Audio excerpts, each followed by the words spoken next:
Are you merely holding on to the ashes of a dead faith and letting those ashes slip through your fingers? Or are you guarding the flame, keeping it alive with your prayers, with your penances, and through your witness to the truth? I want you to have that question in the back of your mind as you listen to or watch today's presentation. I report the bad news not to instill a sense of depression, not to blackpill you, as the saying goes. I do it to give you something to pray for, to know how bad things are in the church, and to have a better idea of how heavy a cross we all have to carry in this age of apostasy. So ponder that question as we begin. One could be forgiven of being very tired of seeing that Francis said something insane and already being tired of the drama. It's understandable, really. It's understandable if people are tired of the latest heterodox words of the shepherd that leaves you feeling left out in the cold and all but abandoned by the church. Look, I get it, but today's statement from the Pope is a doozy, and it comes in the aftermath of his being accused of the delict of heresy by a growing list of respected theologians and Catholic public figures, some of whom have already paid the price, having lost their careers for making those statements.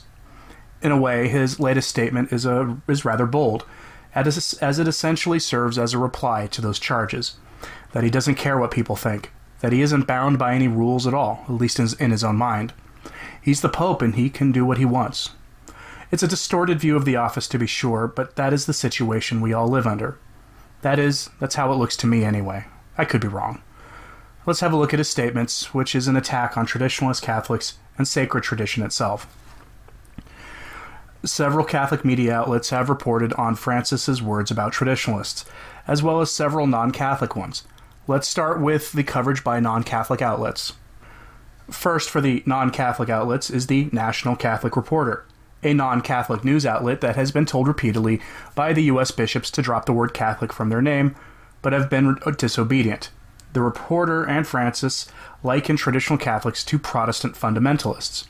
Of these fundamentalists, Francis was flabbergasted that some Catholics are closed on the issue of praying with the Eastern Orthodox, thinking them the schismatics. But they are schismatics at the very least in a technical sense. Even the establishment church leaders say they are in schism with Rome, and the Orthodox call us schismatics. But with continuing the work of that fish wrapper, quoting the pontiff, there are Catholic groups who are a bit fundamentalist. We must tolerate it, praying for them, so that the Lord and the Holy Spirit soften their hearts a bit. End quote. Sure, we can all use a bit of heart softening, especially in these days of apostasy and rage, but that is pretty rich coming from the same person who literally laughed off accusations of being a heretic. But let's continue. Francis described tradition as the guarantee of the future and not the container of ashes. Tradition is like roots of a tree, which gives us nutrition to grow. You will not become like the roots. You will flower, grow, give fruit, and the seeds become roots for other people.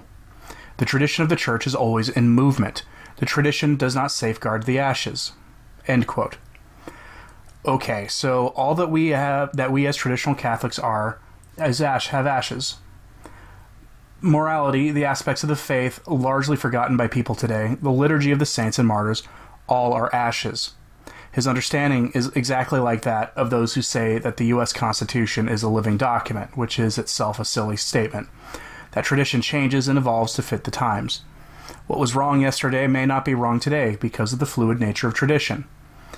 That view would be news to every pre-conciliar pope in history, both good and bad, as well as the saints and martyrs who died defending the Catholic faith from those who wished to replace it, with some monstrous mockery during the Protestant Revolt or during the various Masonic wars on the Church. For non-Catholic outlets, Breitbart's coverage goes further with the description, again quoting the pontiff. It, meaning tradition, is not a museum. Tradition does not guard the ashes, the nostalgia of fundamentalists, to return to the ashes. No.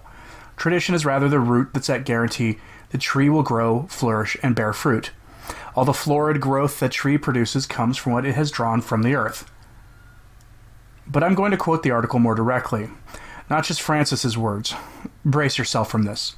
Quoting the Breitbart piece, quote, "Last month the Pope touched on the similar theme, urging Catholics to learn the discipline of renunciation, being able to let go of precious traditions for the sake of the gospel. In the early church, the disciples of Jesus had to let go of the cherished Jewish traditions they grew up with, Francis said, and this detachment from traditions is a model for today's Christians. Moreover, subquote, those first Christians did not abandon things that didn't count. It was about traditions and important religious precepts that were dear to the chosen people. What was at stake was religious identity, the Pope said.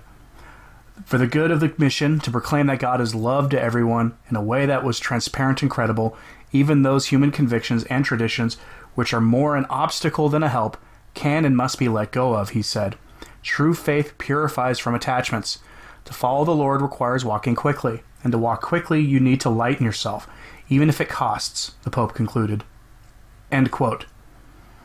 Do you see what he was doing there? Sacred tradition must make way for the mission of the Church. Now, last I checked, the mission of the Church was spreading the gospel and saving people through the good news of Jesus Christ and the Church that he established. And sacred tradition does not get in the way of that. Tradition strengthens that mission, providing the moral and theological guidance needed to spread the gospel in any age of history. His words sound like a direct attack on truth itself. Situational ethics abound in the Church today, which are themselves a form of moral relativism. It's why the death penalty can suddenly be wrong today when just a few decades ago it was considered not just acceptable, but the merciful sentence that is most likely to lead to the salvation of the soul of the prisoner.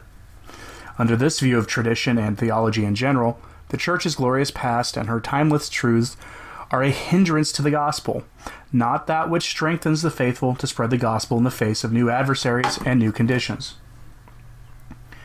Church Militant provided the starkest reporting on this from the Catholic sources, which highlights how the Pope said these words before shifting to ask that the laity pray for the future of the European Union.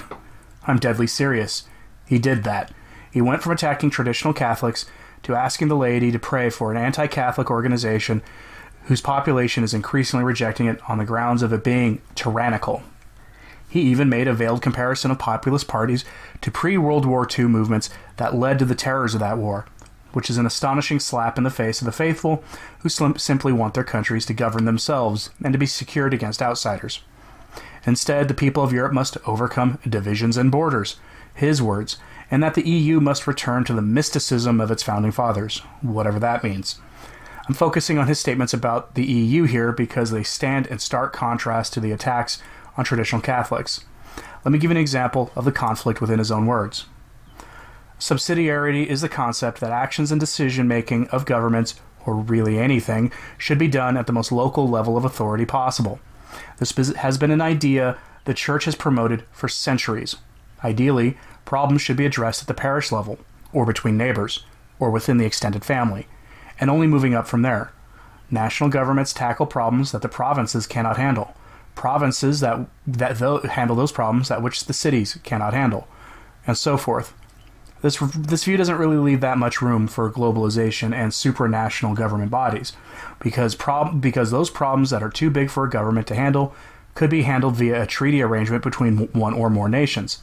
Subsidiarity in everyday life for the traditionalist means giving alms to the poor, or maybe funding a local nonprofit that does work in your community and is based in your community, which is most likely an operation that works from your parish or in partnership with the parish, as well as shopping from local merchants instead of the big national chains and that kind of thing, to the best of your ability and in accordance with your station in life.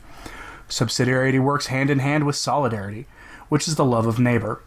These ideas have political consequences, but are themselves not political concepts first and foremost, unlike the call of the Pope to pray for the end of populism and for the preservation of the European Union, which is the antithesis of subsidiarity and solidarity.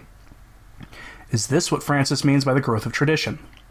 If so, it looks a little to me like an apple tree in your yard producing a crop of zucchini. It's not only not related, it's almost a mockery of the idea of tradition itself. And really what the European Union has to do with the Catholic faith is beyond my understanding. So, to return in the end to the question I asked at the start, don't just hold on to the ashes of a dead faith. When you allow yourself to be taken by despair, that is what happens. The real Catholic faith is alive and being kept by faithful members of the laity around the world. There are some good priests. There are good nuns and monks, sisters and brothers, and yes, even a few bishops and cardinals keeping the faith alive during this time of apostasy. We do live in a period of diabolic disorientation, so we are all wandering about the dark trying to find the truth.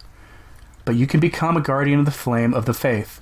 That faith will never be extinguished unless you let it be extinguished in your own heart. You can and should bear witness to the truth by simply speaking out when it is uncomfortable, by offering prayers for those who are desperately in need of them. And trust me, there is no shortage of people who need your prayers, myself included. Although I am thinking of those Catholics wandering around in the church who aren't aware of the situation at all, or those mouthpieces in the establishment church who are poo-pooing all talk of infiltration right now as conspiracy theories. They need your prayers. And yes, be that rigid Catholic who fiercely hangs on to tradition, who preserves the truth of the Catholic faith.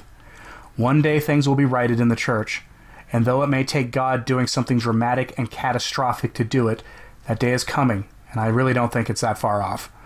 When that day comes, the faithful who make it through it will be needed to help heal this broken world. You can be that person. Don't let talk of our traditions needing to be cast aside send you into despair. For Return to Tradition, I'm Anthony Stine. Ave Maria.